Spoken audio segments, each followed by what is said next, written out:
जय हिंद प्यारे बच्चों। आप लोगों का बहुत बहुत स्वागत है मेरे इस यूट्यूब चैनल में जिसका नाम है quality education for all.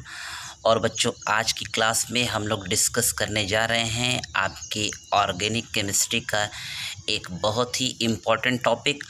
Important बच्चों इस सेंस में कि इस टॉपिक पे जनरली आपको सुनने को तो बहुत कुछ मिल जाता है, लेकिन पढ़ने के नाम पे आप बहुत सारी चीज़ें खोजते रह जाते हैं, लेकिन आपको वो बेसिक्स नहीं मिल पाती हैं जिसकी आपको ज़रूरत होती है।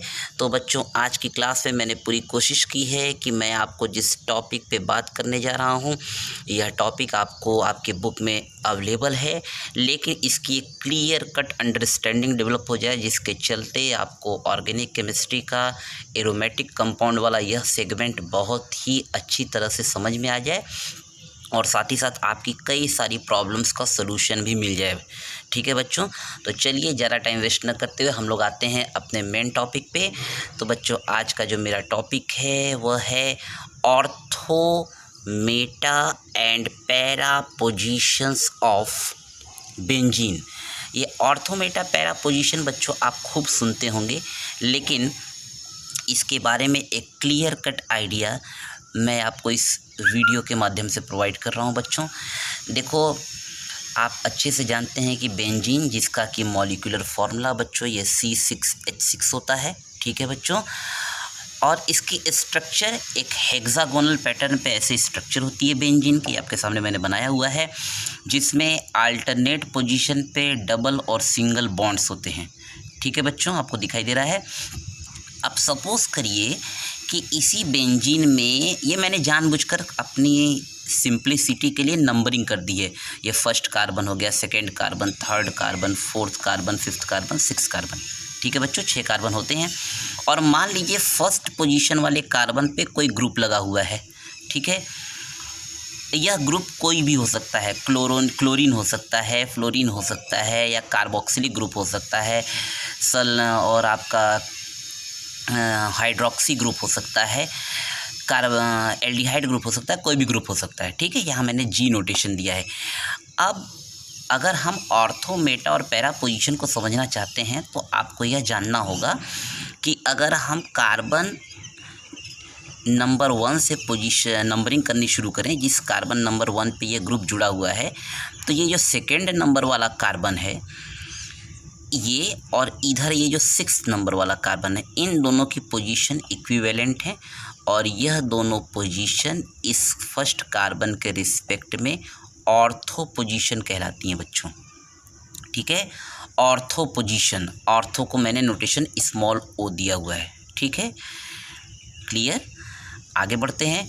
इसी रिस्पेक्ट में जब आप नीचे आते हैं ये थर्ड नंबर वाले कार्बन पे, तो ये फर्स्ट नंबर के कार्बन के रिस्पेक्ट में ये तीसरा कार्बन, और ये जो 5वें नंबर का कार्बन है, थर्ड एंड फिफ्थ, ये दोनों इक्विवेलेंट हैं और ये दोनों कहलाते हैं मेटा पोजीशन। ठीक है, ये है आपकी बेंजीन की मेटा पोजीशन। और ये लास्ट में जो 4th नंबर वाला कार्बन है, इसको मैंने पी से दिखाया है, ये है इसकी पैरा पोजीशन।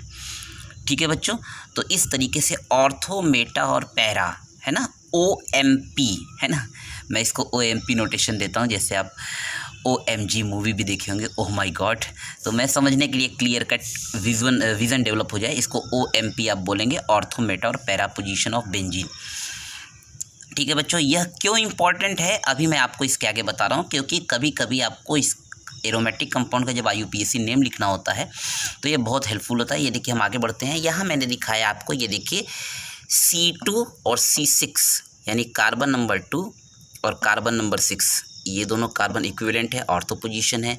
C3 और C5 ये दोनों मेटा पोजीशन है, और C4 और C1 यानी पहला कार्बन और चौथा कार्बन, ये एक दूसरे के इक्विवेलेंट तो हैं, और लेकिन इस पहले वाले के रिस्पेक्ट में ही यह आपका कहलाएगा पैरा पोजीशन। ठीक है, चलिए बच्चों, अब इसके आगे आते हैं, हम लोग कुछ एग्जाम्पल डिस्कस करते हैं, है ना। ये देखिए, सपोज करिए कि आपको एक क्वेश्चन दिया हुआ है इस पैटर्न पे, ये मैंने क्वेश्चन लिखा है एग्जाम्पल 1। ये बेंजीन रिंग है, इसमें यहाँ पे फर्स्ट नंबर पे जहाँ मैंने जी लिखा था वहाँ पे OH जुड़ा हुआ है। ठीक, अब ये जो OH लगा है, तो अगर केवल OH रहता तो आपको पता है ये कंपाउंड क्या है, फिनॉल है। अब इसकी सेकेंड पोजीशन पे आयोडीन लग गया है ना। तो अगर जनरल नॉमेनक्लेचर करेंगे आप तो इसको बोलोगे ऑर्थो आयोडोफिनॉल। ठीक है बच्चों, ऑर्थो आयोडोफिनॉल। और अगर आप इसके IUPAC नेम की बात करेंगे तो ये हो जाएगा 2 आयोडोफिनॉल। दिखाई दे रहा है आपको, 2 आयोडोफिनॉल। ठीक है, अब आप इसकी इंपॉर्टेंस समझ गए होंगे कि मैंने ऑर्थो मेटा पैरा को इतना इंपॉर्टेंस क्यों दिया है। सेकंड एग्जांपल में आप देख रहे हैं यहाँ पे, ये देखिए एग्जांपल 2 में मैंने लिया है, इसी में हमने लगा दिया है यहाँ पे कार्बोक्सिलिक ग्रुप COOH और सेकंड नंबर पे लगा दिया है मैंने ऑर्थो पोजीशन पे OH ग्रुप। ठीक है बच्चों, तो इसका नाम क्या हो जाएगा, 2 हाइड्रोक्सी बेंजोइक एसिड या ऑर्थो हाइड्रोक्सी बेंजोइक एसिड। ठीक है बच्चों, चलिए आगे बढ़ते हैं, एक और एग्जांपल देख लेते हैं। यहाँ पे देखिए, ये एग्जांपल 3 मैंने डिस्कस किया है। यहाँ पे देखिए, इसी फिनॉल में अगर हम पैरा पोजीशन पे क्लोरीन लगा देते हैं, क्लोरो ग्रुप लगा देते हैं, तब ये क्या हो जाएगा, पैरा क्लोरोफिनॉल।